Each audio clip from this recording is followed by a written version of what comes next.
My mother read her will at the dinner table, her voice light as if pouring tea. The house went to my brother, along with $400,000 to build his future. For me, the one who quietly kept her life from collapsing for years, she smiled and bequeathed her blessings and prayers.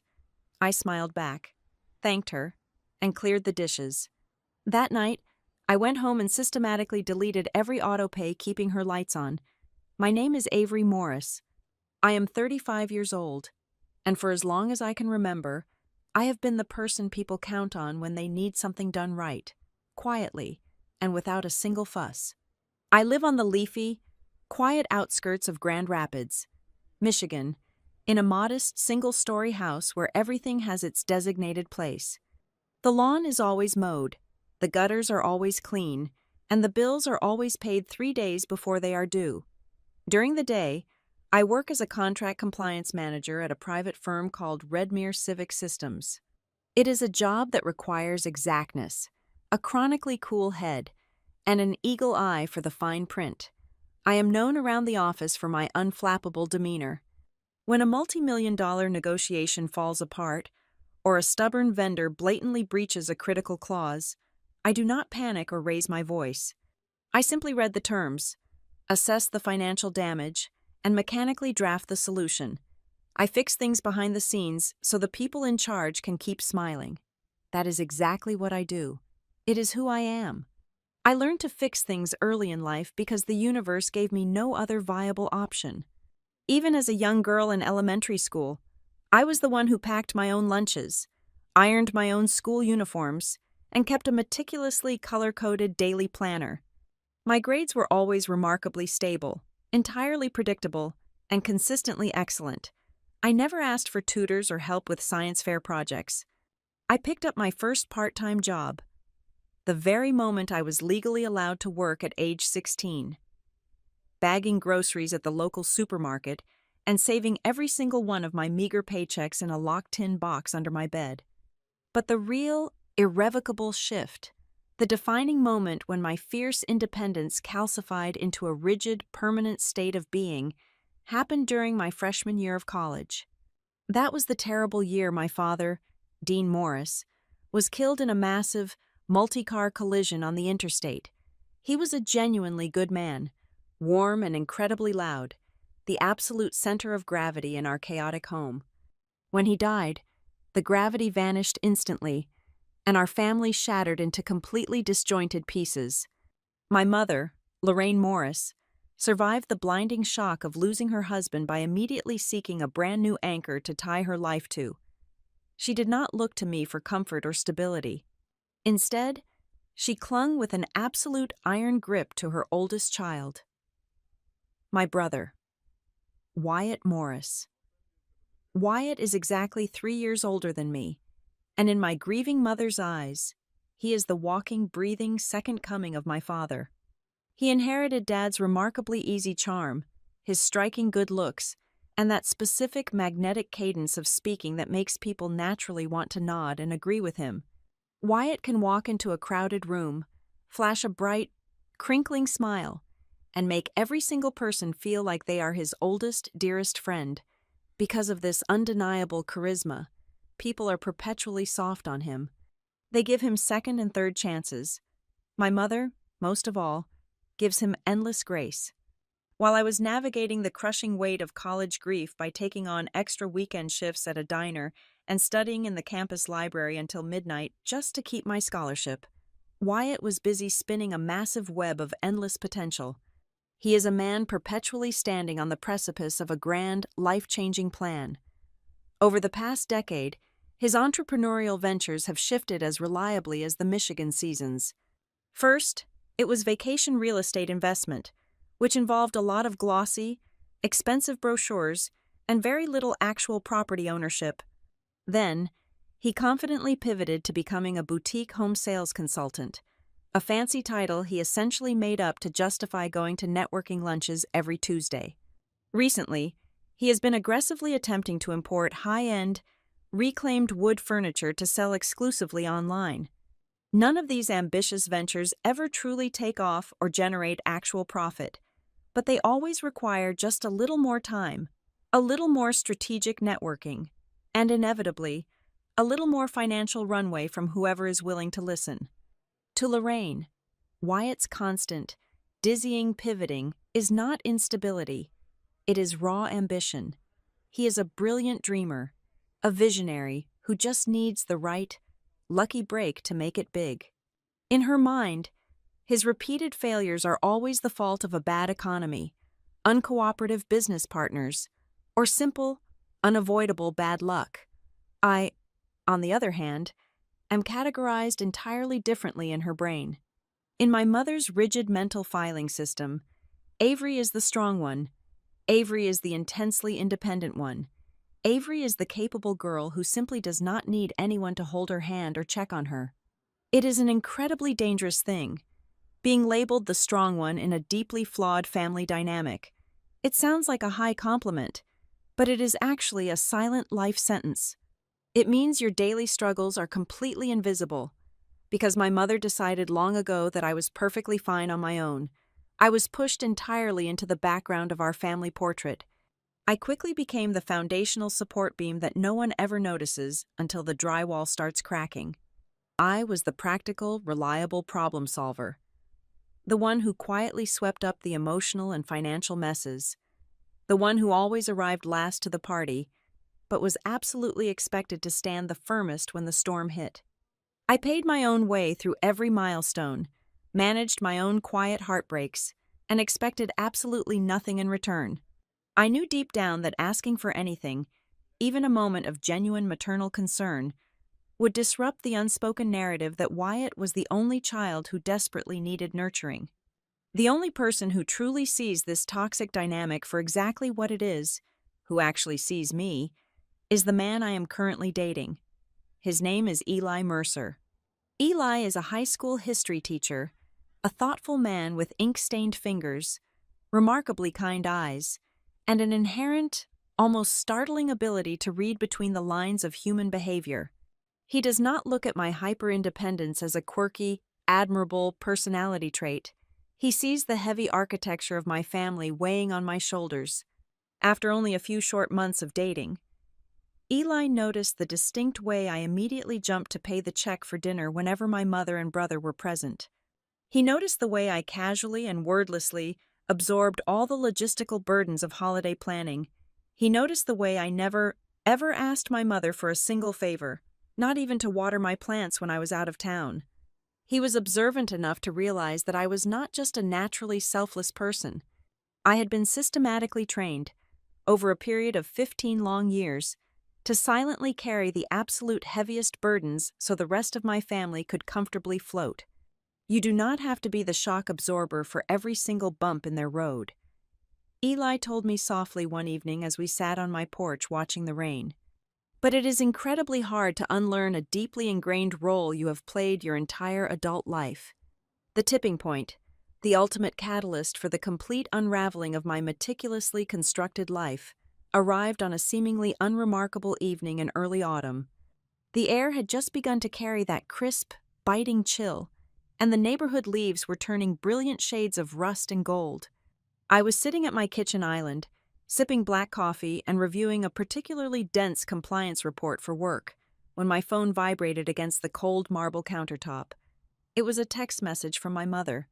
Lorraine rarely organized formal family gatherings unless it was a major calendar-mandated holiday like Thanksgiving or Christmas. Usually, her interactions consisted of dropping by my house completely unannounced to complain about the changing weather, or asking me to look at a strange, rattling noise her old car was making. But this message was decidedly different in tone. She formally asked me and Eli to come to her house for dinner on Thursday night. She specifically mentioned that Wyatt would be attending too. "I have something important to clarify with all of you," her text read, the words surprisingly polite and carefully structured. "I want to make sure everything is laid out clearly right now, so there are absolutely no misunderstandings later." It was a perfectly courteous sentence. It sounded highly responsible. It sounded like the exact kind of proactive, healthy communication any functional family would enthusiastically engage in. But as I sat there in the quiet of my kitchen, staring down at the glowing screen of my phone, A cold, incredibly heavy knot formed deep in the pit of my stomach. In the Morris family universe, clarification was rarely about mutual understanding or bringing people closer together. It was almost always about setting the elaborate stage for Wyatt's next grand act. It was a polite, well-dressed opening line specifically designed to camouflage an approaching earthquake. I just had no idea, at that precise moment, that the earthquake was deliberately meant to bury me completely. Exactly 4 years ago, my mother's physical body forced her into an early, unplanned retirement.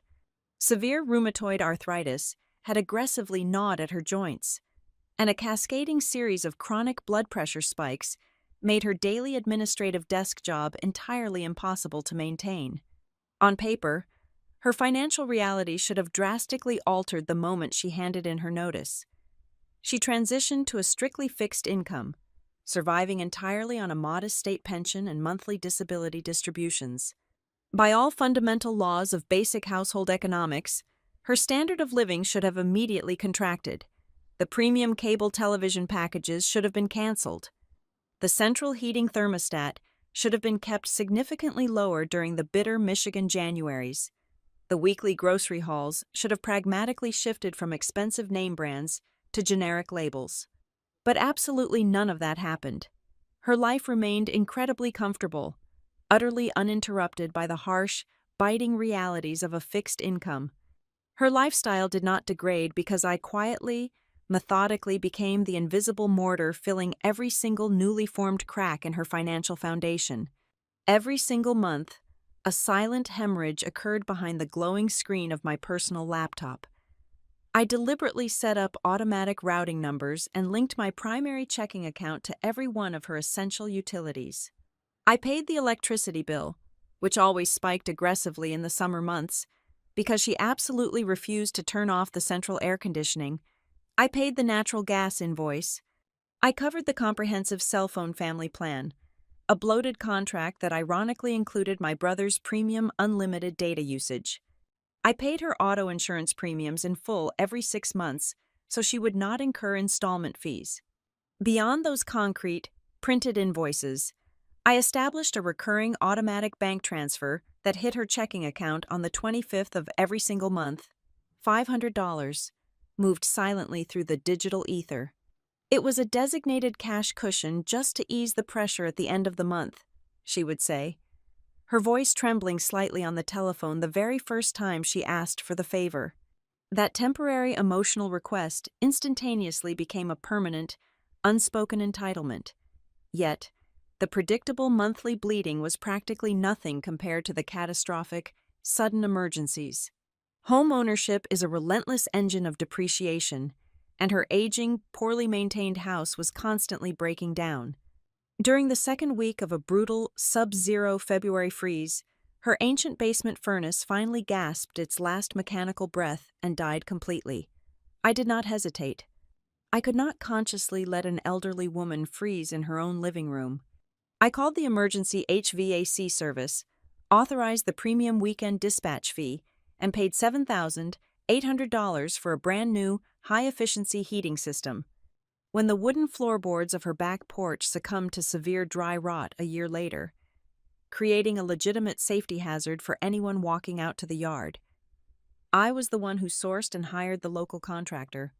I handed over $3,200 to replace the damaged support beams and decking. I did not ask her for a repayment plan. I just absorbed the massive financial hit, internally adjusting my own budget to accommodate her crumbling infrastructure. The medical expenses formed an entirely separate black hole. When she required a complex partial knee replacement, her Medicare coverage left a substantial, gaping hole in the billing. I covered the $850 surgical copay before she even rolled into the operating room. I paid for the out-of-pocket physical therapy sessions she needed to walk properly again. I continuously managed the recurring pharmacy tabs for her daily blood pressure medications and specialized pain management prescriptions. Then came the consumer debt. One rainy Sunday afternoon, while visiting her house to fix a leaking kitchen faucet she had been complaining about, I noticed a premium credit card statement lying wide open on the dining room table. The final balance was printed in thick, bold red ink. She caught me looking at the paper and immediately burst into defensive tears, claiming it was just an unusually tough month, a temporary, unavoidable lapse in her normally careful budgeting. It was not a lapse. It was a clear pattern of reckless, unchecked spending successfully disguised as victimhood. I sat down at her desktop computer, logged into her secure banking portal, and wiped out the $6,422 of debt in a single, devastating transaction. I desperately convinced myself I was buying her peace of mind. In harsh reality, I was fully subsidizing a deep delusion. This invisible financial pipeline flowed consistently for 48 consecutive months. The total amount of money I spent grew exponentially, quarter by quarter, year by year. It became a monstrous, shadowy figure lingering ominously at the very edge of my daily consciousness. I actively, stubbornly refused to open a blank spreadsheet and calculate the exact mathematical sum. I knew with absolute, terrifying certainty that if I ever forced myself to stare directly at the final, cumulative number, my chest would cave in. The sheer, suffocating weight of the sacrifice would crush my ability to function at my demanding job. So, I employed the exact coping mechanism I had rigorously perfected since childhood. I compartmentalized the bleeding. I buried myself in my complex corporate workload, took on extra consulting projects on the weekends, and simply focused on out-earning the massive financial drain my mother represented. While I was quietly bleeding out my hard-earned savings, my brother Wyatt was enthusiastically perfecting the fine art of performative devotion. Wyatt's contribution to our mother's daily survival required absolutely zero capital. His chosen currency was entirely based on public optics. He would appear at her house precisely at noon on a random Tuesday, smelling of expensive designer cologne, to whisk her away for a mid-priced patio lunch. He would capture a glowing, perfectly filtered selfie of the two of them clinking their iced teas together. He would promptly post the image to all his social media accounts with a lengthy, emotionally manipulative caption about deeply honoring the woman who sacrificed absolutely everything for her children.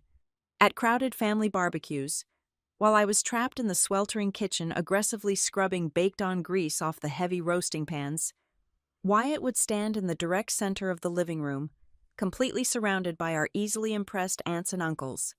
He would thoughtfully drape his heavy arm protectively over our mother's frail shoulders, press a gentle kiss to her temple, and declare in a loud, resonant voice designed to carry across the room, "I am always right here for you, Mom. You never have to worry about a single thing as long as I am around." He never paid a single overdue utility bill. He never stood in line at a pharmacy to buy a single necessary prescription. He never once asked how the exorbitant county property taxes were magically getting paid every single year. The most devastating betrayal, however, was not Wyatt's sheer audacity or his hollow promises. It was my mother's active, willing complicity in completely rewriting reality. I discovered this highly toxic narrative entirely by accident during one of those chaotic family gatherings. I was quietly walking up the carpeted hallway to the guest bathroom when I overheard my mother talking to her older sister, Aunt Ruth, through a partially open bedroom door. Ruth had gently asked how Lorraine was genuinely managing financially on such a restricted fixed income, given the rising costs of groceries and utilities. My mother's casual response physically stopped my heart in my chest. "Oh, Wyatt is really stepping up," my mother had said smoothly, her tone dripping with intense, manufactured maternal pride. "He is helping me out so much financially right now. He is my absolute rock through all of this."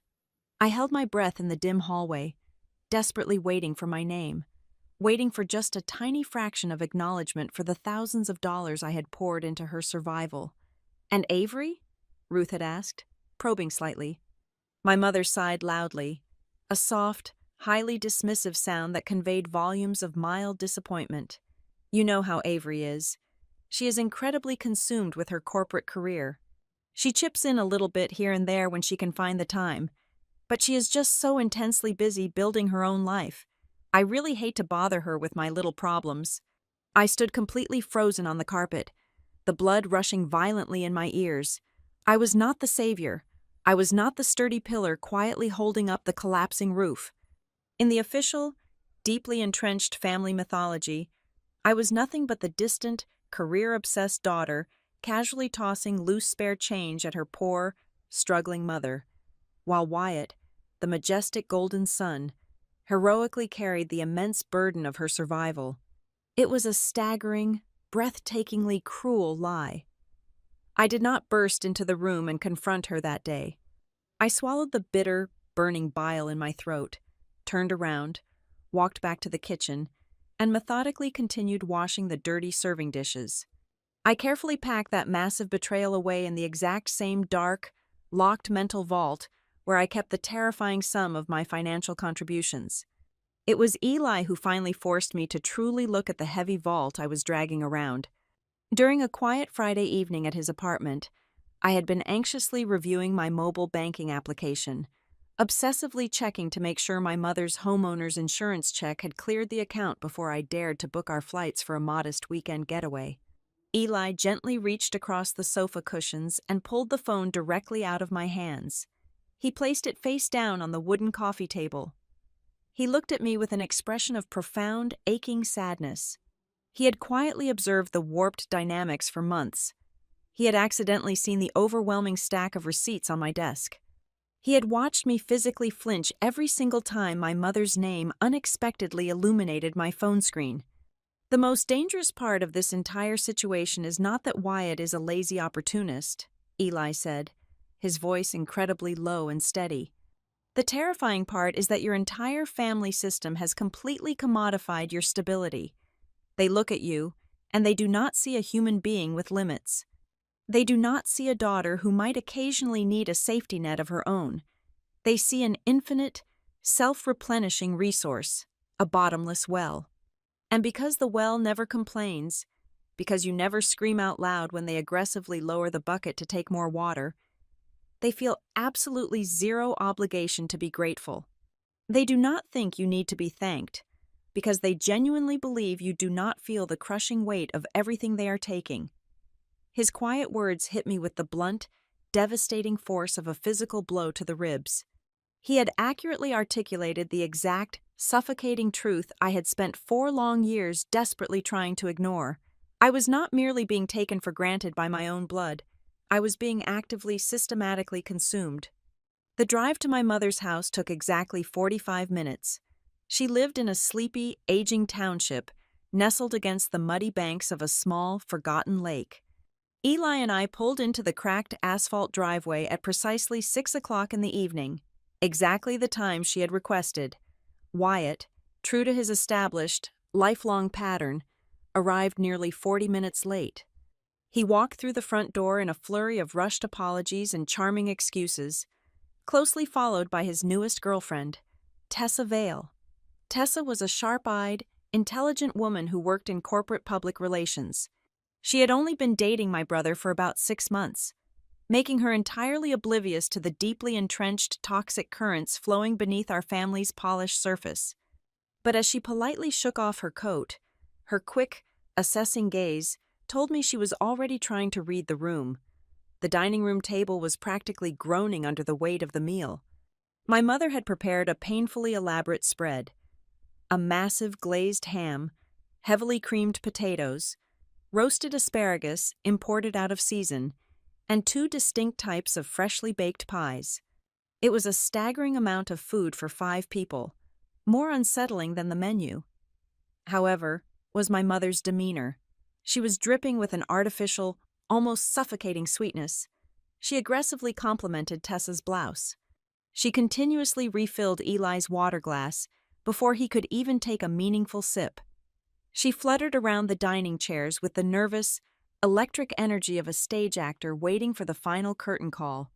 I chewed my food methodically, tasting absolutely nothing. My spine was rigid against the wooden back of my chair. I knew this hyper-attentive, sugary performance intimately. It was the heavy, suffocating perfume used to mask the scent of a trap. As soon as the dessert plates were formally cleared, the clinking of silverware abruptly ceased.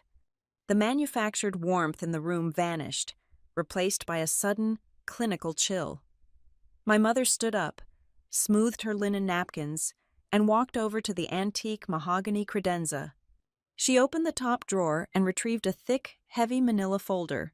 She placed it dead center on the dining table, right next to a half-empty gravy boat. "I met with a lawyer in town earlier this week," she began, her voice suddenly adopting a rehearsed, businesslike cadence.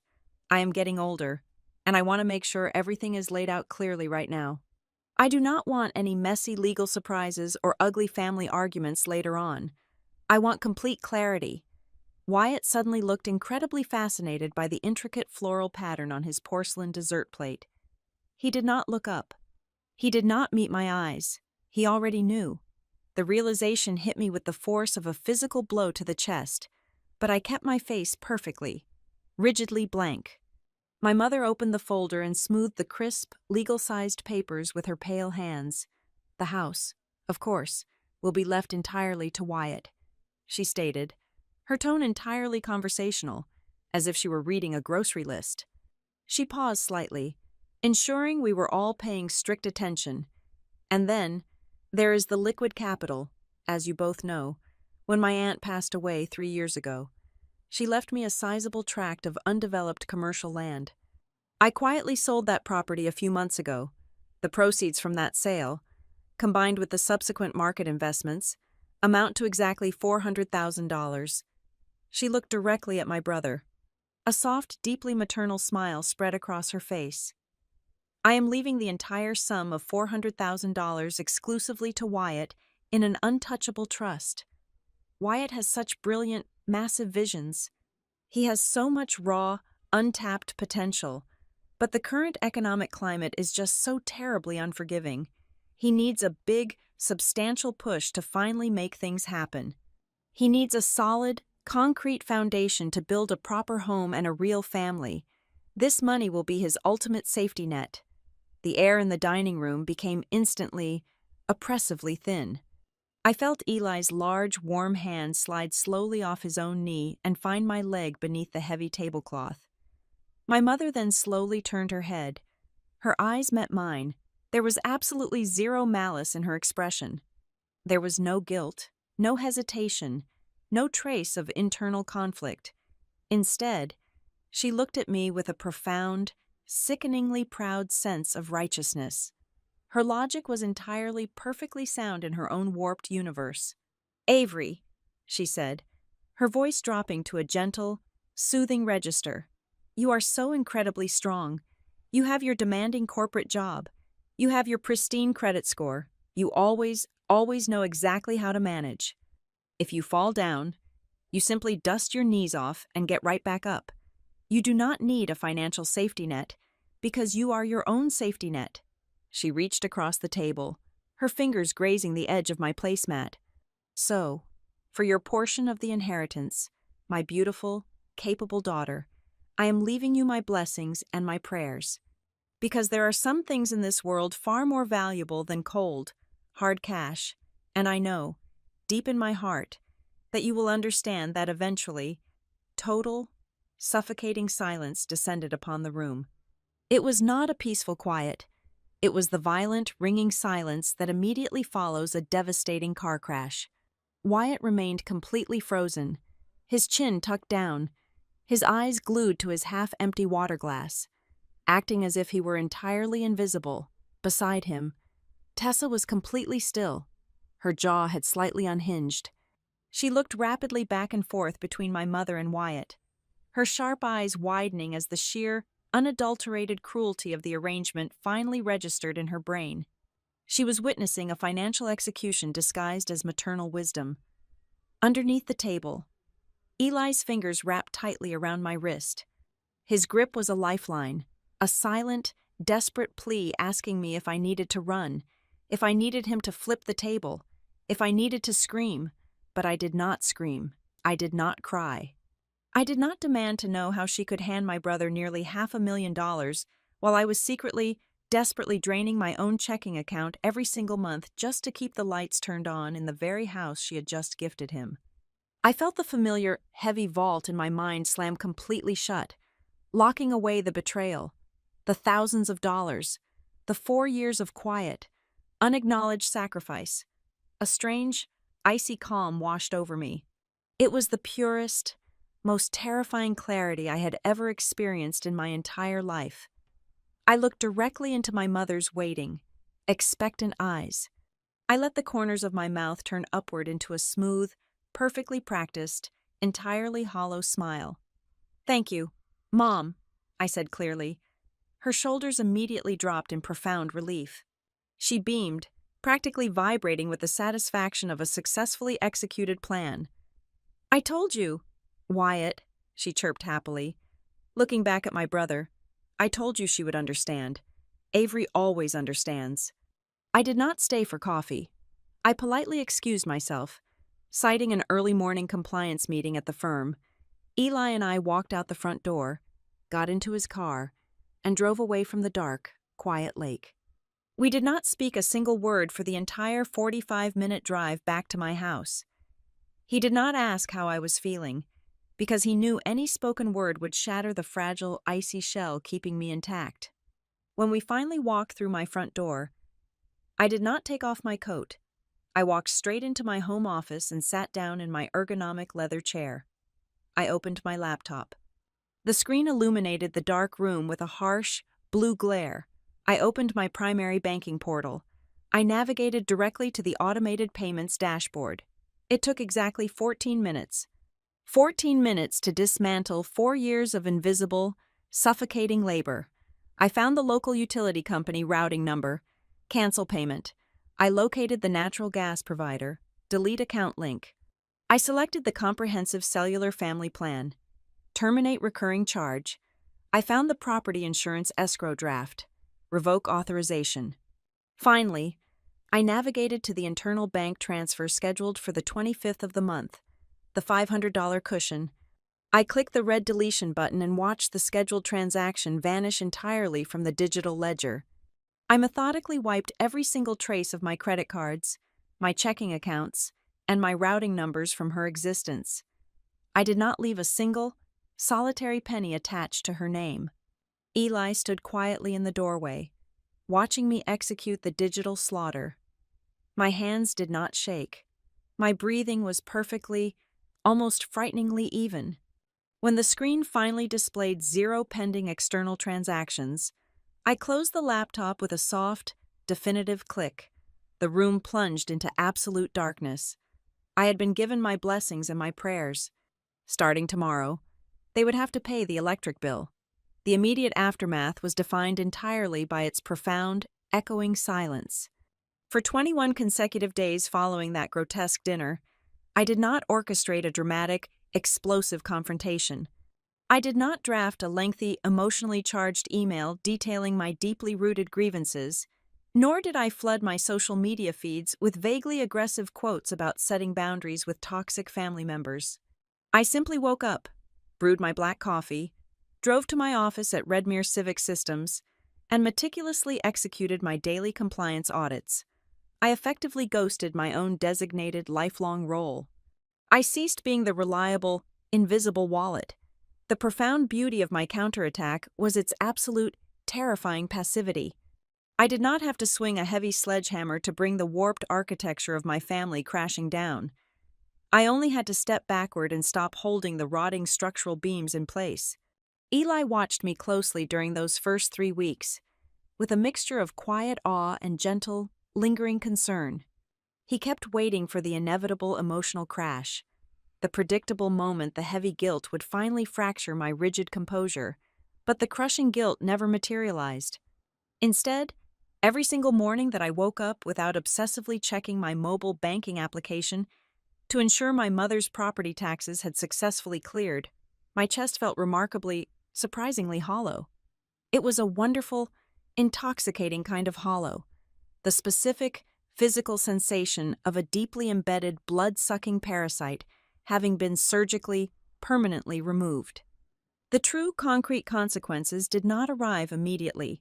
The modern corporate billing cycle is built upon a foundation of polite grace periods and automated warnings. But by the first week of the following month, those protective, invisible buffers completely evaporated. The carefully constructed, luxurious facade of my mother's retirement finally hit a solid, unforgiving brick wall. It started, predictably, with the essential utilities.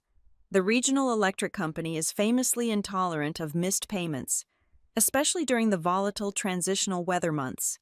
Her account, now completely stripped of my automatic routing number, slipped quietly past the 15-day grace period. Almost simultaneously, the premium auto insurance policy lapsed, triggering an automated, highly alarming legal notice from the underwriter regarding suspended coverage.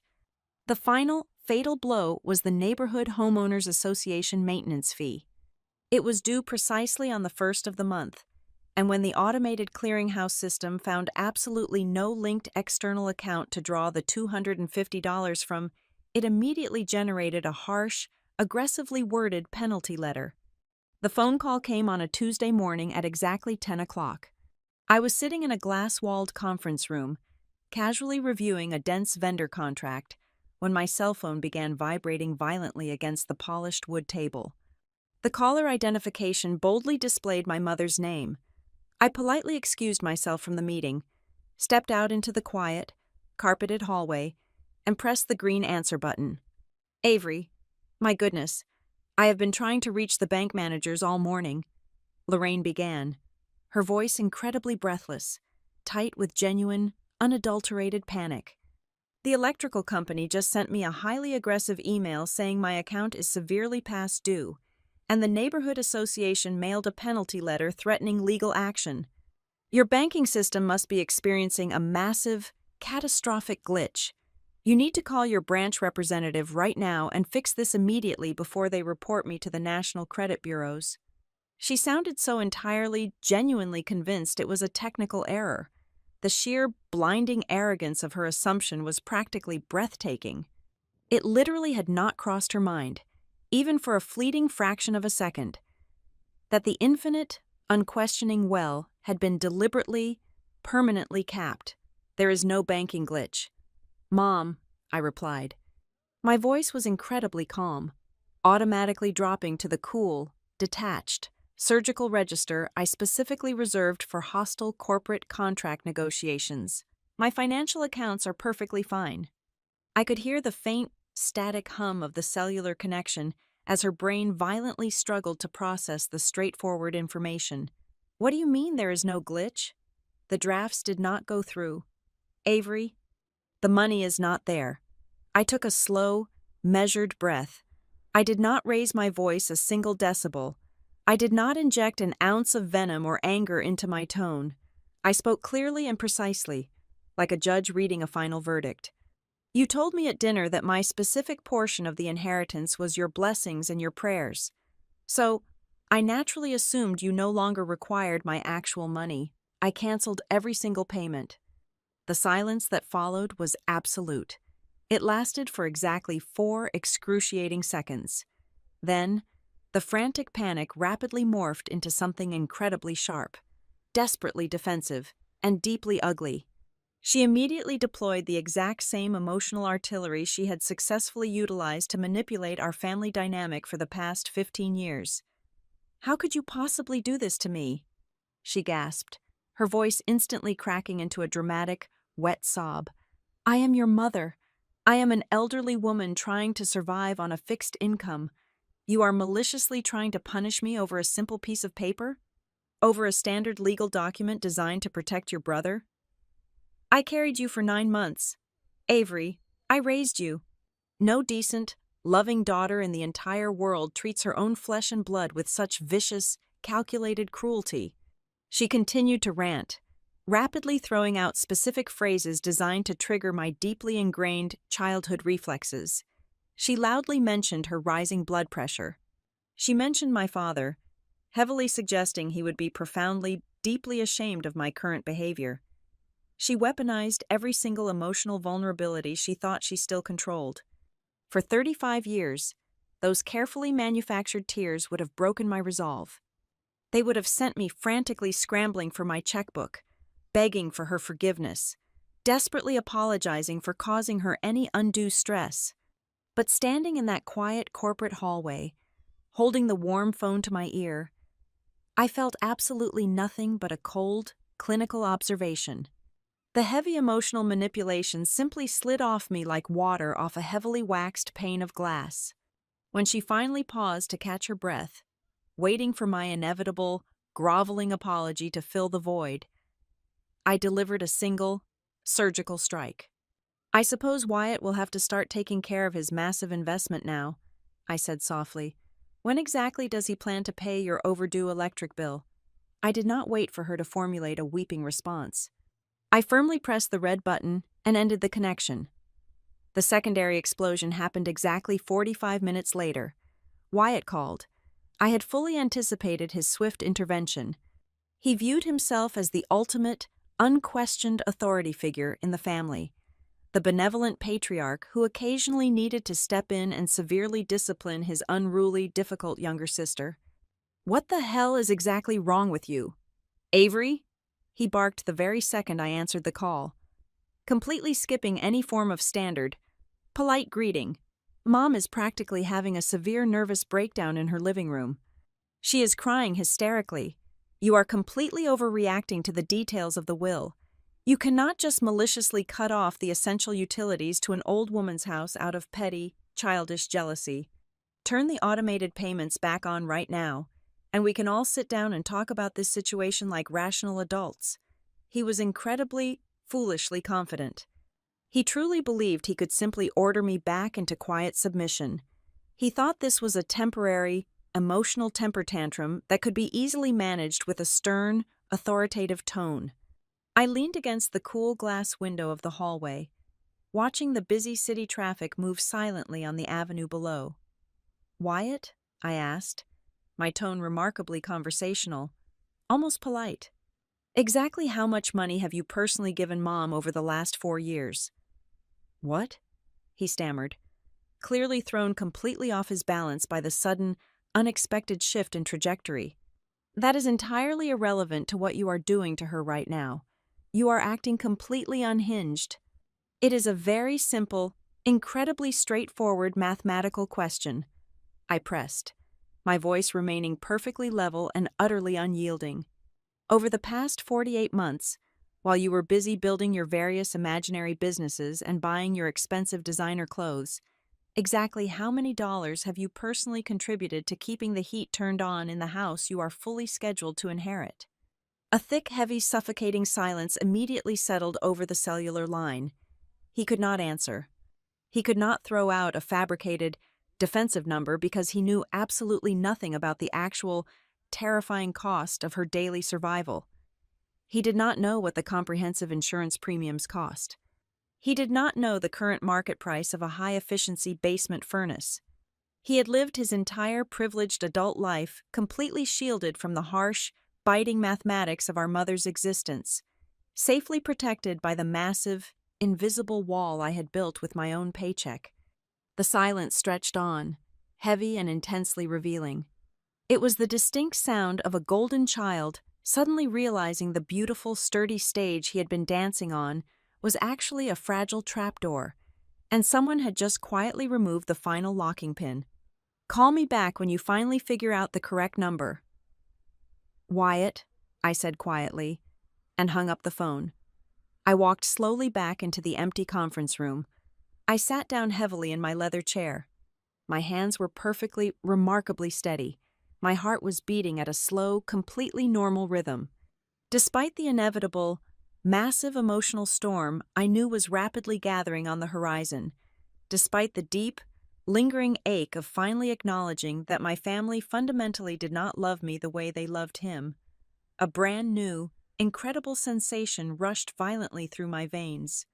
It was the distinct, undeniable feeling of pure, unadulterated lightness. The heavy, suffocating yoke of a one-sided, blood-sucking obligation had finally been shattered. I was no longer an endless, unappreciated resource. For the very first time in my entire adult life, I was finally, entirely, gloriously free. It took precisely 72 hours for the family grapevine to completely warp the truth.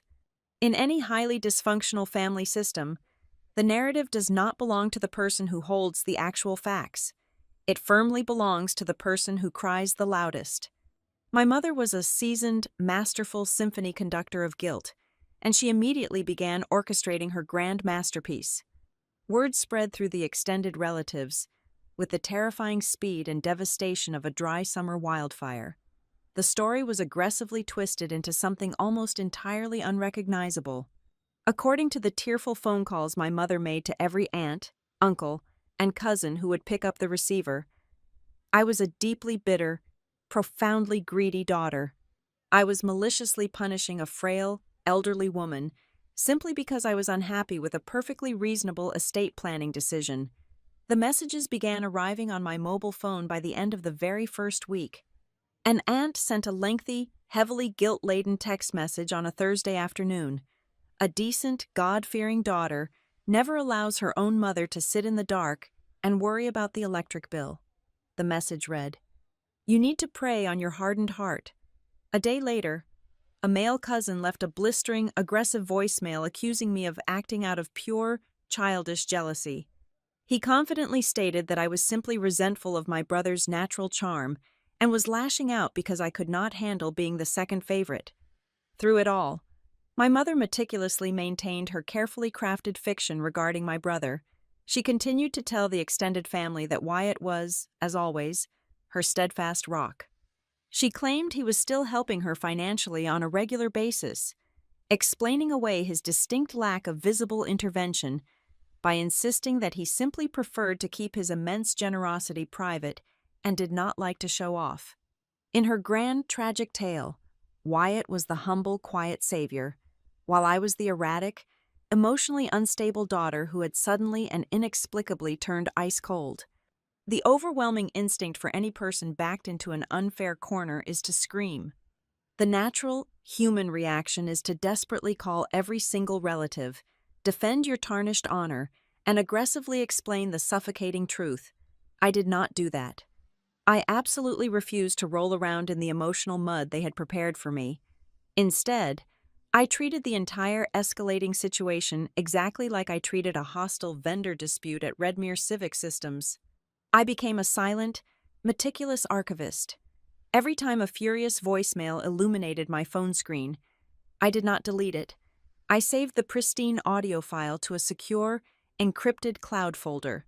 Every time a relative sent a manipulative text message, I captured a high-resolution screenshot and cataloged it strictly by date and time. Most importantly, I began the rigorous, unflinching process of downloading my complete financial history.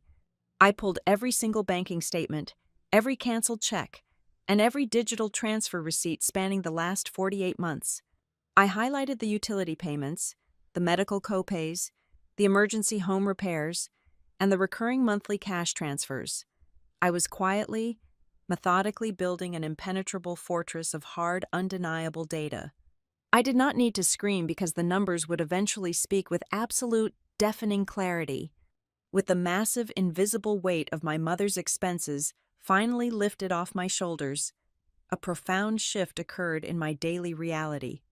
At work, I channeled every ounce of my newly reclaimed energy into a massive, highly complex contract audit. The firm was reviewing a multi-million-dollar municipal logistics agreement that had been stalled in negotiations for nearly 6 months. I tore through the dense legal jargon with a level of sharp, predatory focus I had not possessed in years. I identified 3 massive liability loopholes that the previous legal team had completely missed. During the quarterly review meeting, the senior partners did not just praise my catch. They formally noted my name as the primary, leading candidate for the newly vacant position of Director of Contract Operations. But the most staggering change was the quiet, profound peace of my personal finances. When the first of the month rolled around, I logged into my banking application and watched something truly miraculous happen. The money simply stayed there. The $500 I used to blindly transfer into the abyss remained safely in my checking account. The hundreds of dollars previously earmarked for her utilities and auto insurances piled up, creating a thick, protective buffer I had never allowed myself to experience. For the first time in my adult life, I began to actively invest in my own existence. I immediately registered for an advanced compliance certification program I had been indefinitely postponing for exactly 3 years because I could never justify the hefty enrollment fee. I took my aging, reliable sedan to the local mechanic and finally paid the $450 to replace the dangerously worn brake pads, a completely necessary maintenance task I had ignored because I had needed that exact amount of cash to fix my mother's rotting back porch.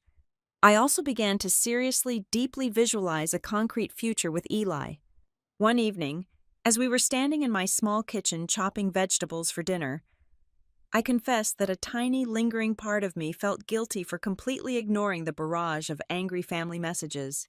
I asked him if my absolute silence was too cruel, if I was becoming just as cold and unfeeling as they consistently accused me of being. Eli set down his knife, wiped his hands on a linen kitchen towel, and looked at me with those steady, incredibly grounding eyes. "Setting a boundary is not an act of cruelty," he said softly, his voice echoing beautifully in the quiet room. "Cruelty is watching someone drown while you have a perfectly good life raft and consciously choosing not to throw it. You were the one drowning. Avery, setting a boundary is simply the way an adult protects whatever small piece of themselves they have left. You are not punishing them. You are just finally refusing to be consumed anymore." His quiet words became my daily armor. I wore them every single time my phone buzzed with another toxic accusation. I remained perfectly, infuriatingly silent, letting my family exhaust themselves against my newly reinforced walls. I did not need to fight them in the dark. I just needed to wait for the sun to rise. However, the absolute beauty of a massive structural lie is that it requires constant, exhausting maintenance to keep from completely collapsing. My mother was spinning far too many contradictory plates in the air, and it was only a matter of time before one of them shattered on the floor. The first person to truly sense the deep, structural inconsistencies in the family narrative was not my brother. Wyatt was far too insulated by his own supreme arrogance and mounting secret debts to notice the subtly shifting tides. The person who finally felt the sharp edge of the truth poking through the thin fabric of the lie was Ruth Givens. Ruth was my mother's older cousin, a fiercely sharp, remarkably pragmatic woman who did not easily tolerate emotional theatrics. She lived 3 towns over and had always maintained a slightly detached, highly observant relationship with our specific branch of the family tree. The fatal crack in the facade appeared during a routine Tuesday afternoon phone call. My mother, completely desperate for an audience and rapidly running out of actual liquid cash, had called Ruth to weep extensively about her current, dire financial state. She complained bitterly that she was suddenly forced to buy generic brand groceries and keep her winter thermostat set uncomfortably low because I had completely and callously abandoned her. But in the exact same breath, driven entirely by her pathological need to fiercely protect the golden child's public image, my mother confidently reiterated her favorite, deeply worn lie. She assured Ruth that Wyatt was still stepping up, that he was carrying her so much through this dark, incredibly difficult time, and that his quiet, steadfast generosity was the only thing keeping a roof over her head. Ruth was not a foolish woman. She had meticulously managed the intricate bookkeeping for her late husband's plumbing business for 35 years. She understood basic mathematics. She understood that if Wyatt was truly providing the massive, substantial financial support my mother constantly bragged about, my mother would not be weeping over the rising cost of basic utility bills. The equation was fundamentally, undeniably broken. The abject victimhood and the proud bragging could not logically exist in the exact same space. Ruth did not immediately confront my mother on the telephone. She simply hummed sympathetically, formally ended the call, and sat entirely alone in her quiet living room, staring thoughtfully at the floral wallpaper. The heavy seed of doubt had been firmly, irrevocably planted. And unlike the rest of my willfully blind family, Ruth Givens was the exact type of woman who would gladly grab a heavy shovel and start digging until she struck the absolute, undeniable truth. The text message from Ruth Givens arrived on a quiet Tuesday afternoon. It was brief, sharply worded, and entirely devoid of the emotional manipulation that heavily characterized the rest of my family's recent communications. She simply asked if I had time for a cup of coffee at a small, independent diner situated exactly halfway between our respective towns. I agreed to the meeting. However, I did not walk into that diner empty-handed.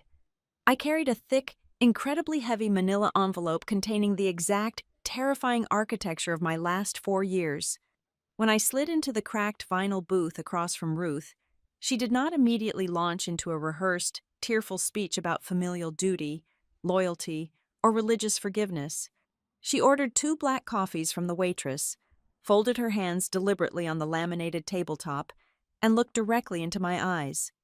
She stated bluntly that she had spoken extensively to my mother the previous evening. She stated that the mathematics of my mother's tragic story fundamentally did not make any sense. For the first time in many long months, I finally opened my mouth and spoke the absolute truth. I did not raise my voice, and I did not shed a single tear. I calmly unclasped the metal prongs of the envelope and slid the meticulously organized stack of printed bank statements, utility receipts, and contractor invoices directly across the table. I walked her through every single line item with the cold, detached precision of a corporate auditor. I showed her the invoice for the emergency furnace replacement. I pointed out the specific dates of the medical copays, the property insurance drafts, and the recurring monthly cash transfers. I explained, in a voice as flat and unyielding as a sheet of ice, exactly how many times my financial stability had been treated as an infinite, unacknowledged natural resource by the people who were supposed to protect me. Ruth is a remarkably pragmatic woman who spent 3 decades balancing the highly intricate, unforgiving ledgers of a commercial plumbing business. She knows intimately how to read a financial history. As her sharp eyes scanned the highlighted rows of numbers, her normally stoic, impenetrable expression visibly fractured. The sheer volume of the financial drain was staggering enough, but it was the realization of the massive, meticulously orchestrated lie that truly shook her foundation. She sat back heavily against the vinyl seat, the color completely draining from her face, as she finally understood that my mother had fabricated a completely fictional reality for the entire extended family. Instead of rushing to the nearest telephone to angrily confront her cousin, Ruth executed a remarkably brilliant, tactical maneuver. She played entirely into my mother's manufactured narrative of helpless, desperate victimhood. 2 days after our coffee meeting, Ruth drove directly to my mother's house carrying a fresh legal pad and a pocket calculator. She gently offered to help my mother aggressively restructure her supposedly tight monthly budget, suggesting they look closely for hidden subscription fees or wasteful grocery spending to somehow save the month and keep the lights turned on. My mother, desperately eager to maintain the convincing illusion of absolute poverty and always craving a sympathetic audience, eagerly agreed to the exercise. She booted up her desktop computer and logged directly into her primary checking account portal, unwittingly allowing Ruth full, unrestricted visual access to her digital transaction history. What Ruth found buried deep within those digital ledgers was not a simple, tragic case of a fixed retirement income failing to meet the rising, cruel costs of modern inflation. It was a massive, systematic funnel. Ruth called me late the following evening. Her voice was incredibly tight, practically vibrating with a potent mixture of profound disgust and sheer disbelief. She had taken covert photographs of the computer screen with her cellular phone when my mother had briefly stepped into the kitchen to brew a pot of tea. She immediately emailed the encrypted image files directly to my secure inbox. I opened the files on my laptop, and the final, devastating pieces of the puzzle violently slammed into their proper places. A distinct, undeniably parasitic pattern emerged from the long columns of black and red text. During the exact same months that I was quietly absorbing the heavy, crushing blows of my mother's property taxes, her inflated electrical bills, and her premium auto insurance payments, my mother was actively executing substantial outbound wire transfers. The destination routing number for every single one of those transfers belonged to an account registered exclusively to Wyatt Morris. The amounts were absolutely staggering. $1,000 sent on a Tuesday, $1,500 wired on a Friday. Sometimes, just 3 days after my own automated transfer hit her account to provide that supposed emergency end-of-the-month cushion, she would wire an almost identical sum directly to my brother's bank. My money had never actually been keeping my mother from going under. My money had been deliberately and systematically utilized to completely subsidize her basic living expenses, thereby entirely freeing up her own pension and disability income. She had weaponized my deeply ingrained sense of duty, transforming my quiet sacrifice into a secret, flowing river of untraceable cash for her favorite, golden child. But the revelations did not simply stop at the crude mechanics of the financial theft. Ruth had also quietly tapped into her extensive network of local county clerks and real estate acquaintances to figure out exactly where that river of stolen cash was flowing.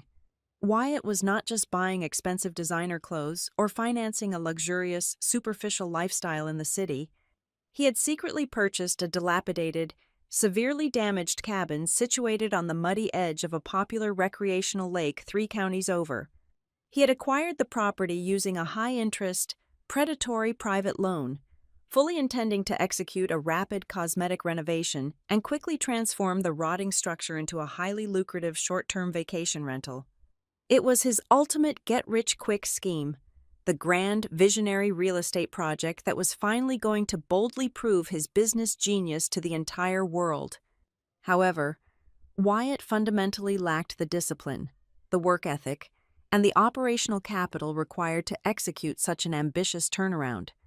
The local municipal zoning board had completely suspended his renovation permits due to severe structural instability and blatant environmental code violations. The critical, highly profitable summer tourist season had already come and gone, leaving the property entirely vacant, unfinished, and aggressively bleeding money. The massive private loan payments were absolutely crushing him.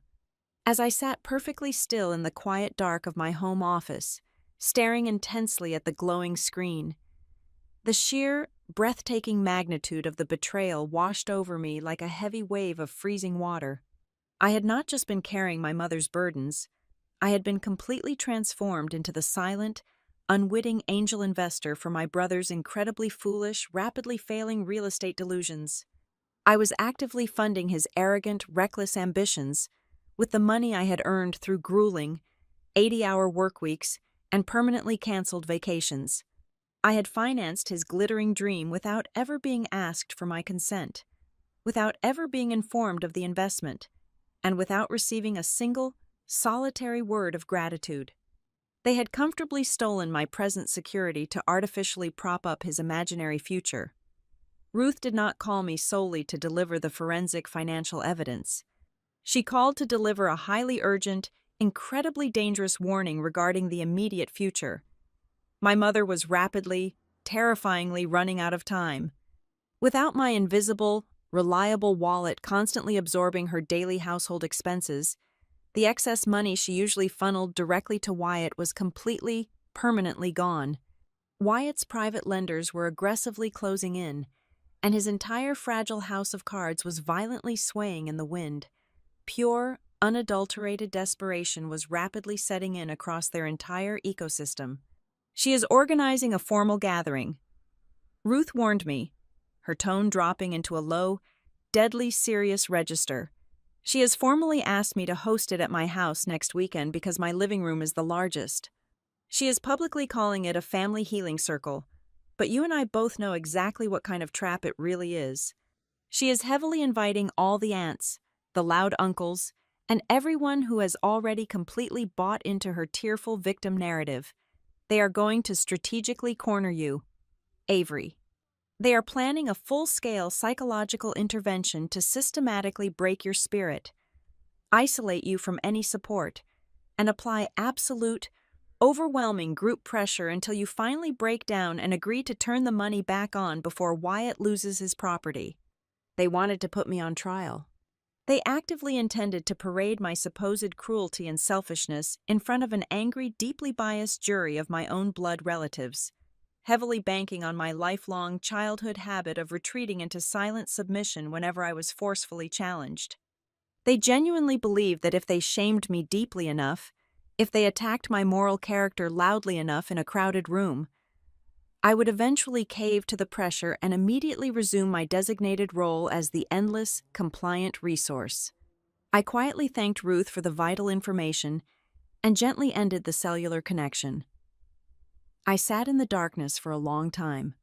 I did not feel the familiar, suffocating panic that usually accompanied my mother's strategic emotional manipulations. I did not feel the overwhelming, cowardly urge to hide or run away. I looked at the thick stack of printed financial documents resting heavily on my desk. I looked at the undeniable photographic evidence of the secret, parasitic transfers illuminating my screen. For 35 years, I had quietly allowed them to write the definitive story of who I was. I had passively let them cast me as the cold, reliable background character, while they continuously played the tragic, misunderstood heroes on a glittering stage built entirely with my stolen wages. They wanted a dramatic family intervention. They wanted to drag everything out into the harsh light of day and force a final reckoning. I calmly gathered the papers, aligned the sharp edges perfectly against the mahogany desk, and placed them securely back into the heavy manila envelope. I was no longer the quiet, agreeable girl who would silently absorb their heavy blows just to keep a toxic peace. I was a meticulous corporate professional armed with lethal, irrefutable data, and I was finally completely ready to attend their little meeting. The magnificent, highly lucrative lake house project that my brother had endlessly boasted about at family gatherings was quietly, violently imploding. Wyatt had always been a man who operated entirely on surface-level aesthetics, fundamentally lacking the deep, structural discipline required to execute an actual business turnaround. The dilapidated cabin he had purchased with a high-interest, predatory private loan was practically bleeding capital every single day. The structural renovations were severely delayed, held hostage by exorbitant contractor fees he could no longer afford to pay. Worse, the local municipal council had recently enacted stringent zoning regulations, severely restricting short-term vacation rentals in the immediate area. The highly anticipated tourist season arrived and vanished, leaving his booking calendar a vast, empty expanse. The crushing balloon payment on his private loan was rapidly approaching, and his imaginary real estate empire was collapsing under its own hollow weight. Tessa Vale, equipped with the sharp, analytical mind of a public relations professional, was the very first person in his immediate orbit to genuinely detect the distinct scent of his desperation. She began noticing the subtle, terrifying discrepancies in his grand narrative. Wyatt had aggressively sold her a highly intoxicating vision of their shared future, one built entirely on assets he did not actually possess. He had confidently assured Tessa that the massive inheritance of $400,000 from our mother's trust was an absolute, guaranteed certainty, framing it as their ultimate financial launchpad. He spoke of my mother's current suburban home as the perfect collateral they would eventually leverage to permanently upgrade their lifestyle.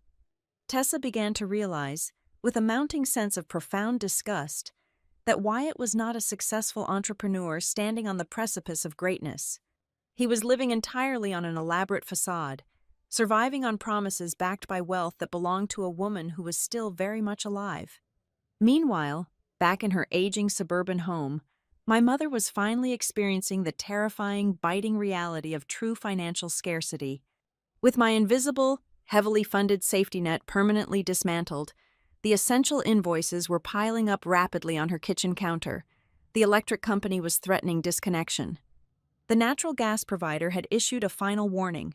Naturally, in a state of sheer panic, she turned to her golden child. She tearfully asked Wyatt to temporarily shoulder the heavy utility costs I had previously managed without a single complaint. When the actual, concrete burden of survival was finally placed squarely upon Wyatt's broad shoulders, his true pathetic nature was immediately exposed. He completely reverted to his lifelong, practiced script. He promised her the world. He loudly swore he would handle everything, adopting the tone of a fiercely protective son. But his grand promises translated into absolute, miserable failure. He would wire her a meager $50 on a Tuesday, or perhaps $75 on a Friday, barely enough to cover the accumulated late fees, let alone the massive, outstanding utility balances. When she continued to call him, desperately pleading for the remaining funds to keep the heating system functional, Wyatt deployed his ultimate defense mechanism. He simply stopped answering her phone calls. He cowardly hid behind vague text messages, claiming he was tied up in endless, crucial business meetings, effectively leaving her to drown in the very reality I had shielded her from for 4 long years. Completely unable to maneuver financially and desperate to restore the parasitic pipeline that had secretly funded his life, Wyatt realized he had to confront the source of the drought. He ambushed me late one Wednesday afternoon. I was walking out of the glass doors of the Redmere Civic Systems corporate building, heading toward the parking garage, when he stepped out from behind a concrete pillar. His designer suit looked slightly rumpled, and the effortless, charming smile he usually wore was entirely absent, replaced by a tight, aggressive grimace. He initially attempted to utilize his standard, authoritative, older brother routine. He aggressively ordered me to stop acting like a petulant, jealous child. He demanded that I immediately fix the chaotic situation I had deliberately caused, speaking to me as if I were a disobedient teenager who had broken a household rule. When I simply stood there, my expression perfectly blank and utterly unyielding, his arrogant facade violently cracked. The aggressive posture instantly dissolved into pathetic, frantic. "Avery, please, you just have to turn the electricity and water back on for Mom," he pleaded, his voice dropping into a desperate, hushed tone. "At least cover those basic things. She is an old woman. She is terrified. You cannot just leave her sitting in the dark like this. It is incredibly cruel." I stood there in the chilling evening wind and saw the crude, mechanical gears of his trap with perfect, absolute clarity. It was a masterpiece of emotional manipulation, but I was completely immune to the poison. I knew exactly what would happen if I surrendered to his frantic begging. If I quietly resumed paying those few essential utility bills, my mother's meager fixed income would instantly be freed up once again. And that exact, freed-up cash would immediately resume its secret, digital flow straight back into Wyatt's empty pockets, effectively allowing him to fend off his furious private lenders for another month. He was not begging for our mother's comfort or safety. He was frantically begging for his own financial survival. He wanted me to unknowingly finance his failing lake house under the sacred guise of filial piety. I looked directly into his panicked, bloodshot eyes. I did not raise my voice, and I did not offer him a single syllable of comfort or agreement. I simply turned on my heel, walked to my car, and drove away, leaving him standing entirely alone in the cold shadows of the parking garage. Later that same evening, the sheer weight of the impending family collision hung heavily in the air of my living room. I sat quietly on the hardwood floor, surrounded by towering stacks of printed bank statements, utility invoices, and highlighted digital ledgers. Eli sat on the edge of the sofa, watching me meticulously sort the paperwork. He leaned forward, resting his elbows on his knees, and asked me a profound, anchoring question that forced me to completely define my exact endgame. "What do you truly want out of all this, Avery?" he asked softly, his voice cutting through the quiet hum of the refrigerator. "You hold all the cards now. You can choose to just take your revenge, let them financially burn to the ground, and enjoy the show. You can choose to make a perfectly clean break, block all their numbers, and never look back. Or you can force every single one of them to finally stand in the same room and face a truth they cannot possibly bend or rewrite." I stopped sorting the papers and looked down at my hands. I did not want petty, chaotic revenge. Vengeance was a highly emotional, deeply reactive state, and I was entirely finished operating on their toxic emotional terms. I also fiercely refused to simply disappear into the night. Walking away quietly would allow my mother and my brother to permanently control the historical narrative. They would spend the rest of their lives casting me as the cruel, ungrateful villain who abandoned her family over a simple misunderstanding regarding a will. I chose the third, most difficult path. I chose the absolute, blinding light of undeniable proof.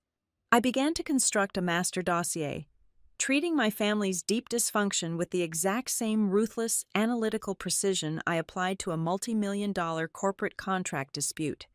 I carefully compiled every single electrical bill, every natural gas receipt, the massive contractor invoice for the emergency winter furnace replacement, the medical copays, and the comprehensive auto insurance policies. I built a rigorous, chronological timeline spanning exactly 48 months. Then, I integrated the explosive evidence Ruth had provided.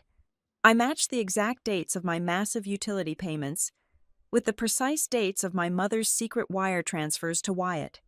The undeniable pattern of systemic financial abuse was laid out in stark black and white ink. I printed out text messages where my mother claimed she was completely destitute, placing them right next to the banking ledgers showing she had wired my brother over $1,000 just 2 days prior. I hole-punched the massive stack of documents and locked them securely inside a thick, heavy black binder. I was no longer the quiet, agreeable girl who would silently absorb their heavy blows just to maintain a toxic peace. I was a meticulous professional armed with lethal, irrefutable data, quietly preparing for the specific day when every single beautiful artificial mask they wore would be violently ripped away at exactly the same time. The formal summons arrived on a Tuesday morning, delivered via a carefully worded text message from my mother. She officially announced a mandatory family discussion to be held at Aunt Ruth's house that upcoming weekend. The stated purpose, according to her deeply manipulative phrasing, was to facilitate immediate healing before this unfortunate misunderstanding went too far. It was a classic Lorraine Morris tactic. By framing the gathering as a healing circle, she preemptively cast herself as the noble, forgiving matriarch desperately trying to salvage her broken family, thereby painting my sudden withdrawal as an aggressive, wounding act. I replied with a single, concise paragraph. I agreed to attend the gathering on 2 strict, non-negotiable conditions. First, Wyatt had to be physically present in the room from the very first minute to the absolute end. He would not be permitted to arrive late or leave early to conveniently dodge accountability.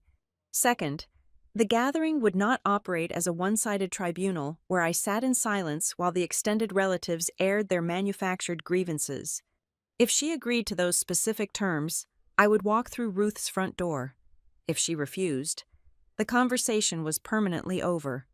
She swiftly agreed, undoubtedly believing she could easily overwhelm my boundaries once she had me completely surrounded by a captive audience.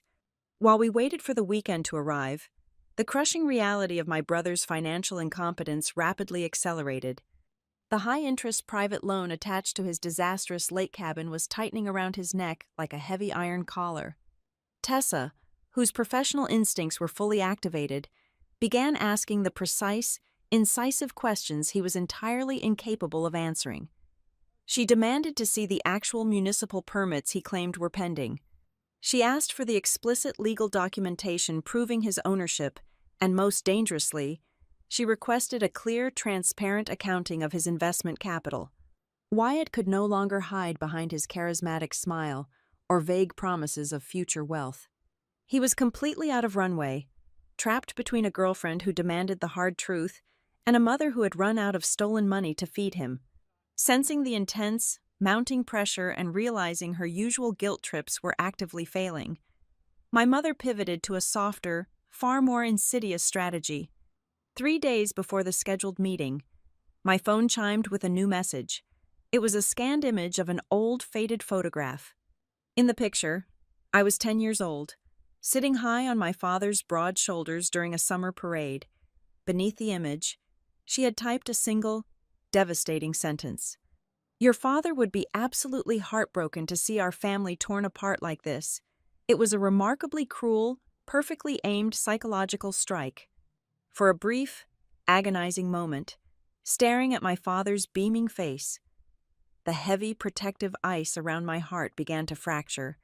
A deep, familiar wave of childhood conditioning washed over me. The overwhelming urge to simply surrender, to pay the overdue electric bill, to apologize for causing disruption, and to restore the toxic equilibrium almost brought me to my knees. I closed my eyes and took a ragged breath, the ghost of my father's booming laugh echoing in my ears. But then, I turned my chair toward my desk. I opened my laptop, bypassed the emotional noise, and accessed the master financial spreadsheet I had meticulously compiled. For the very first time, I highlighted the entire column of expenses spanning the last 4 years and clicked the automatic sum function. I finally forced myself to stare directly at the absolute bottom line. The final, cumulative total was exactly $81,000. $81,000 of my own hard-earned wages.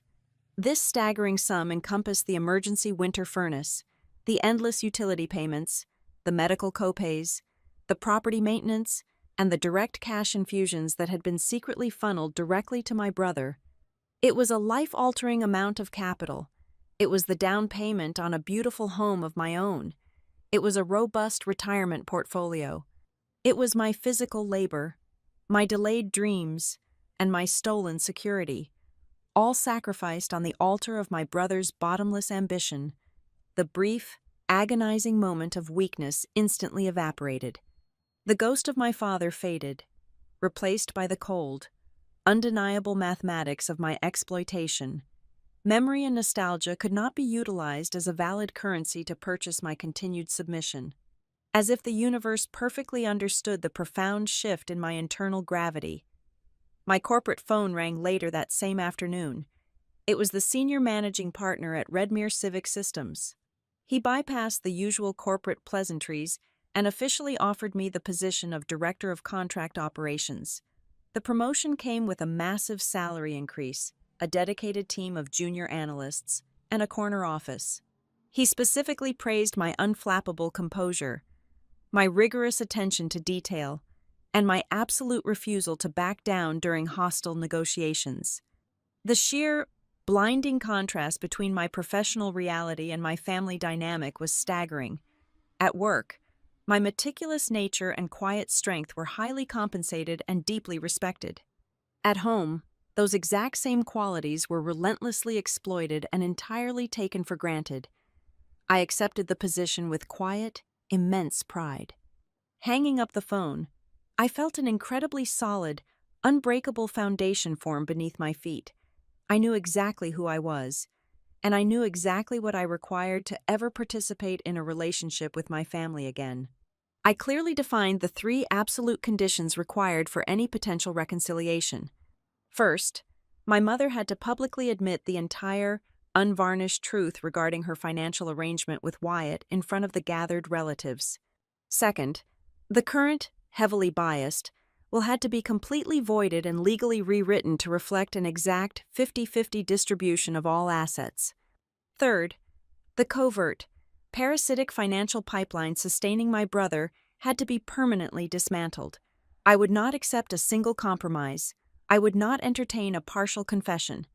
When the weekend finally arrived, the sky above Grand Rapids was heavy with thick, dark, bruised clouds. Eli drove me to Aunt Ruth's house, his presence a steady, grounding force beside me in the passenger cabin. He parked the car along the quiet residential curb. I reached into the back seat and picked up the heavy black binder containing the master dossier.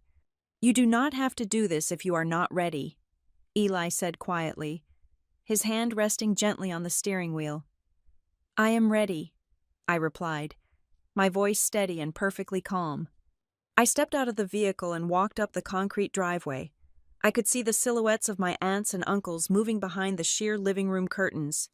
They were waiting for the obedient, quiet girl to walk into their trap. They were waiting for the scapegoat to finally break down and beg for forgiveness. But as I placed my hand on the brass doorknob, I left that girl entirely behind. I stepped into the house not as a wounded victim hoping to finally be chosen, but as the absolute keeper of the records.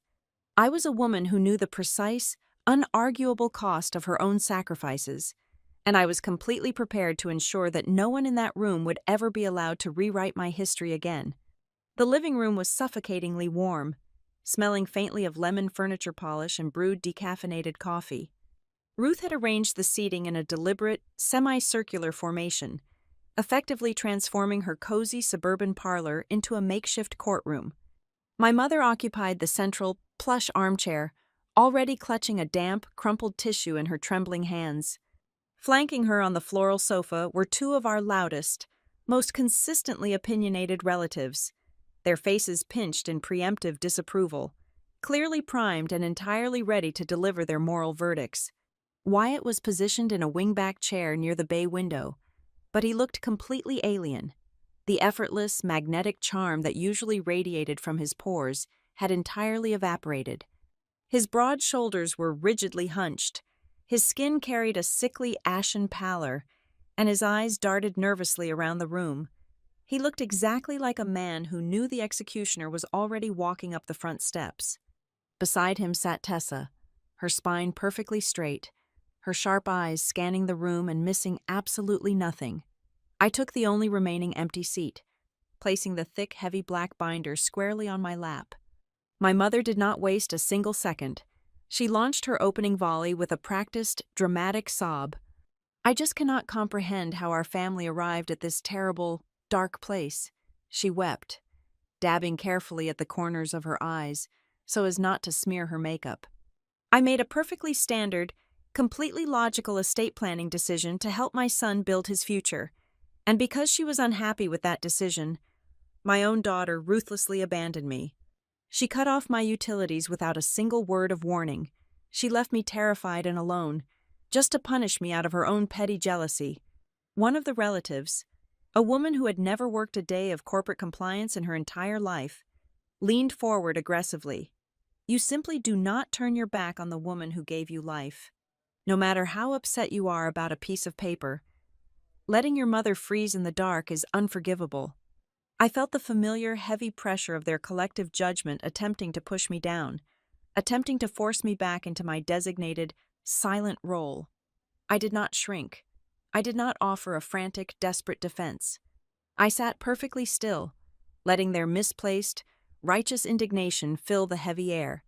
Before the second relative could launch into her prepared lecture on familial duty, Ruth suddenly cut through the noise.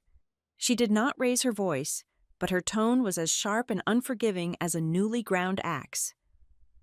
"Lorraine," Ruth said, staring directly at her cousin, entirely immune to the theatrical tears. "Exactly how much money has she paid for you over the last 48 months?" The weeping abruptly stalled. My mother blinked, clearly thrown completely off her carefully rehearsed script. "That is not the primary issue here, Ruth. The issue is her incredibly cruel behavior." "It is the only issue," Ruth interrupted coldly. "Answer the question. How much?" My mother stammered, frantically searching the room for an ally. She helped out occasionally, like any good daughter should, but Wyatt, I did not let her finish the lie. I stood up, walked to the large glass coffee table in the center of the room, and dropped the heavy black binder onto its surface. The loud thud effectively silenced the entire room. "Let us look at exactly what a good daughter does," I said. My voice was eerily calm, resonating with the absolute authority of a woman who held every single undeniable fact. I flipped the heavy cover open. "Here are the municipal gas invoices. Here are the premium auto insurance policies. Here are the comprehensive pharmacy receipts." I turned the pages methodically, letting the sheer, overwhelming volume of the paperwork speak for itself. Here is the invoice for the emergency winter heating system. $7,800, authorized and fully paid by me. Here is the credit card debt of over $6,000 that I completely wiped out on a Sunday afternoon because you claimed you were having a tight month. The two relatives on the sofa leaned in instinctively, their expressions rapidly morphing from righteous anger to profound confusion. I continued, my finger tapping against the highlighted digital ledgers. Here are the neighborhood association fees. Here is the recurring monthly transfer of exactly $500, scheduled for the 25th of every single month, designed specifically to ease your financial burden. My mother's face flushed a deep, panicked crimson. "You are deliberately trying to humiliate me. Spending money does not excuse your current, terrible disrespect." "I am not humiliating you," I replied evenly. "I am simply establishing the absolute baseline of the truth. But that is only half of the story." Right on cue, Ruth stepped forward, She withdrew a sleek gray folder from beneath her arm and laid it directly next to my open binder. Because while she was paying for your survival, Lorraine, we need to look closely at what you were doing with your own pension. Ruth opened the gray folder, revealing the printed, high-resolution photographs of my mother's digital banking statements. Look closely at the outbound wire transfers. Ruth commanded the room. The relatives leaned closer, their eyes scanning the columns. On the 12th of October, just 3 days after the emergency furnace was paid for, Lorraine wired $1,500 directly to Wyatt. Ruth stated, reading the numbers aloud with surgical precision. On the 4th of November, while her daughter was paying the massive property taxes, Lorraine transferred another $1,000 to Wyatt. The pattern is completely uninterrupted. Every single month, the exact cash that was freed up by the daughter's quiet sacrifices was secretly pumped straight into the son's checking account. The silence in the living room was absolute and entirely deafening. The heavy protective curtain of my mother's grand illusion was violently ripped away, exposing the ugly parasitic machinery grinding underneath. I looked directly at my brother. Wyatt was staring intensely at his shoes. His jaw clenched so tightly I thought his teeth might shatter. He had absolutely nowhere left to hide. Suddenly, a sharp intake of breath shattered the quiet. It came from Tessa. Tessa was staring down at the gray folder, her face completely pale, her intelligent eyes rapidly connecting the devastating dots. She slowly turned her head to look at Wyatt. "The custom kitchen cabinets," Tessa whispered, her voice trembling with a potent mixture of horror and profound disgust. "The initial contractor deposits for the lake house. The expensive dinners you insisted on paying for when we first started dating. You confidently told me your real estate business was generating that cash flow." Wyatt squeezed his eyes shut and swallowed hard, completely unable to meet her furious gaze. "You did not earn a single dime of it," Tessa continued, her voice rising in volume and intensity. "You were building your imaginary empire using the money your sister thought she was spending to keep your mother from freezing. You stole from her. It was not stealing." My mother shrieked defensively, desperately trying to plug the massive holes in her rapidly sinking ship. "I chose to invest in my son. It was my own money to give." "It was only your money because I was paying for every other aspect of your existence," I shot back, my voice finally cutting through the room like a steel blade. "You did not invest in him. You actively conspired to drain me. You weaponized my sense of duty, my guilt, and my labor as a limitless cash machine to fully fund his delusions." The atmospheric pressure in the room had entirely inverted. The two relatives who had been so incredibly eager to condemn me mere minutes ago were now sitting back against the sofa cushions in stunned, humiliated silence. They realized they had been deliberately utilized, fed a completely fictional, highly edited narrative to help bully me back into financial submission. I stood tall above the coffee table, looking down at the scattered papers that represented 4 years of my stolen life. I was no longer the ungrateful, cold daughter they had gathered to enthusiastically punish. I was the absolute engine of that family, the secret, unacknowledged powerhouse who had single-handedly maintained their beautiful, fake story, and I had just permanently shut the engine off. The silence in Aunt Ruth's living room felt incredibly dense, heavy enough to completely shatter the wooden floorboards beneath our feet. The visual evidence of my exploitation lay scattered across the glass coffee table, an undeniable, glaring map of systemic theft and silent complicity. Wyatt remained firmly pinned to his wingback chair, the polished, sophisticated veneer of his golden boy persona entirely stripped away by the harsh fluorescent lighting. He slowly looked up, his bloodshot eyes finally meeting mine, and the absolute, raw cowardice I saw reflected there was genuinely staggering. He did not attempt to offer a smooth, rehearsed excuse. Backed into an inescapable, data-driven corner, his broad shoulders slumped forward in total, humiliating defeat.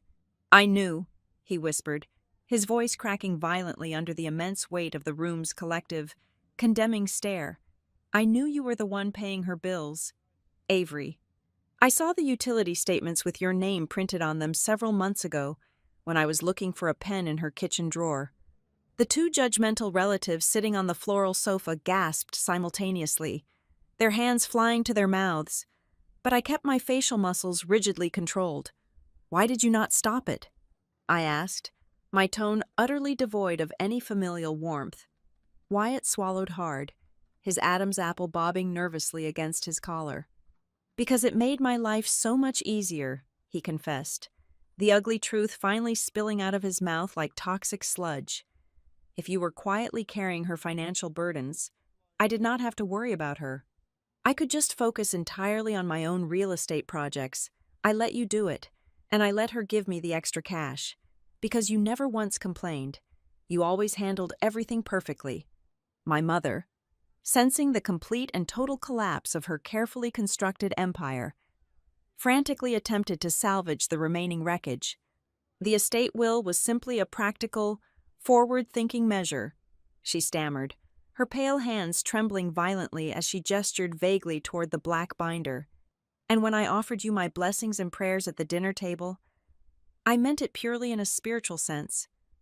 A mother's profound love and daily prayers are a wonderful, beautiful gift." I did not yell. I did not shed a single, pathetic tear. I looked directly at the woman who had birthed me, the woman who had willingly sacrificed my future to artificially inflate my brother's ego, and I delivered the final, fatal blow.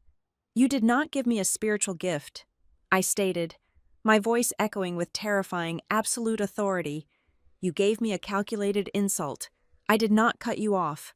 Mom, I simply cut off a deeply toxic, parasitic system that actively used my competence and my reliability as a free, unlimited license to completely disrespect me." The sharp, sudden sound of a chair violently scraping against the hardwood floor instantly drew every eye in the room. Tessa stood up. She did not look at my mother, nor did she acknowledge the aunts. She looked straight down at Wyatt. Her previous expression of shock had entirely vanished, replaced by a cold, calculating, and absolute finality. "I genuinely thought you were ambitious," Tessa said, her voice ringing through the quiet parlor with crystal clarity. "I thought you were a brilliant man building a legitimate empire with your own two hands and a sharp mind. But you are nothing but a parasite. I will never marry a man who builds his supposed grand future entirely upon the silent, bleeding back of his own sister and proudly calls it ambition." She calmly picked up her expensive leather handbag from the floor, turned her back on the entire stunned family, and walked straight out the front door into the chilly evening air without looking back a single time. The sharp click of the front door latch seemed to break something fundamental and irreparable inside my brother. For the very first time in his entire 38 years of existence, there was absolutely no one left in the room willing to blindly rescue his tarnished public image. The loud relatives were stunned into silence. Ruth was glaring at him with open, unmasked disgust. Tessa was permanently gone. He looked frantically at my mother, his face incredibly pale and stricken with genuine panic. "I cannot take it," Wyatt said, his voice trembling but suddenly gaining a strange, entirely unfamiliar resolve. "I cannot take the suburban house. I cannot take the $400,000 from the trust account like this. It is incredibly dirty money. Mom, if you do not legally change that will to a strict, non-negotiable 50-50 split right now, I will formally and legally refuse every single penny of the inheritance. I will not let you do this to her anymore. I cannot be this person anymore." That specific declaration was the ultimate, fatal strike. The cherished golden child was actively, aggressively rejecting the luxurious golden cage she had built for him. My mother finally, completely broke. The manufactured, theatrical tears instantly vanished, instantly replaced by genuine, ugly, heaving sobs of a woman whose entire internal mythology had just violently collapsed around her.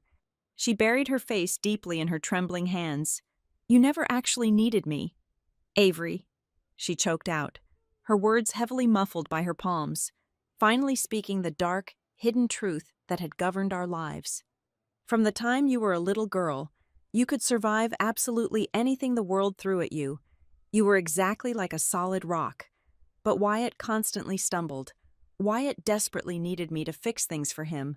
I unconsciously poured every single resource I had, every ounce of my maternal tenderness, directly into him because he actively made me feel like I was still a vital, necessary mother. I punished you for being incredibly strong because your fierce independence made me feel entirely useless. It was a pathetic, deeply flawed, and profoundly selfish confession, but it was, at long last, the absolute truth.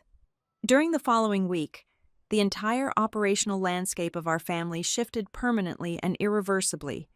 We sat in the sterile, heavily air-conditioned downtown office of her estate lawyer. I sat silently in a leather chair, my posture perfectly straight, and watched with cold satisfaction as my mother signed the heavily amended legal documents. The new contract irrevocably split the remaining $400,000 and the future equity of the suburban house equally down the middle. Exactly 50-50. Furthermore, under Aunt Ruth's strict, uncompromising, and highly aggressive supervision, my mother was legally forced to establish a highly transparent, fixed monthly budget. The secret, shadowy financial pipeline feeding my brother was permanently, solidly sealed shut. Wyatt was completely left to face the brutal, unforgiving consequences of his own reckless incompetence.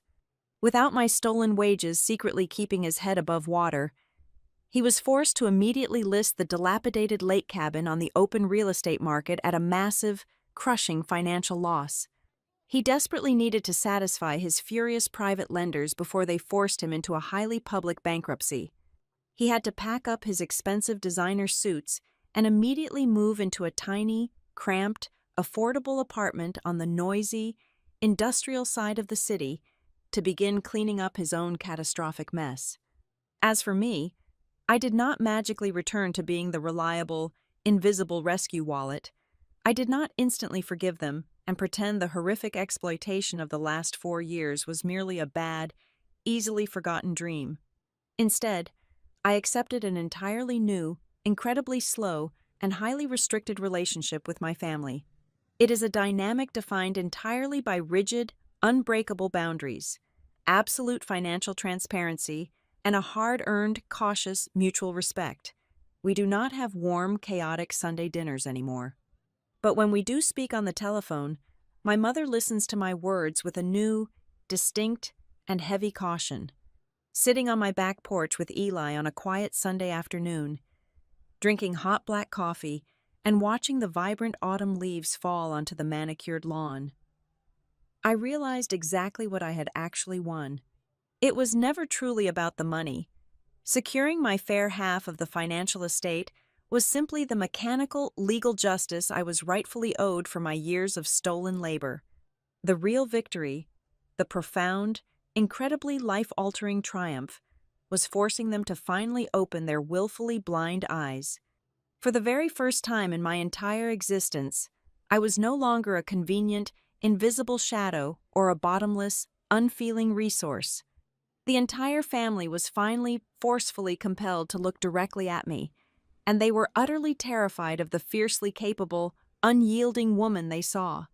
Thank you so much for listening to this story today, and please let me know down in the comments where you are currently listening from so we can interact and share our thoughts together. If you enjoyed this journey, I highly invite you to subscribe to the Maya Revenge Stories channel, like this video, and please support the channel further by pressing the hype button so that the story in this video can be heard by many more people.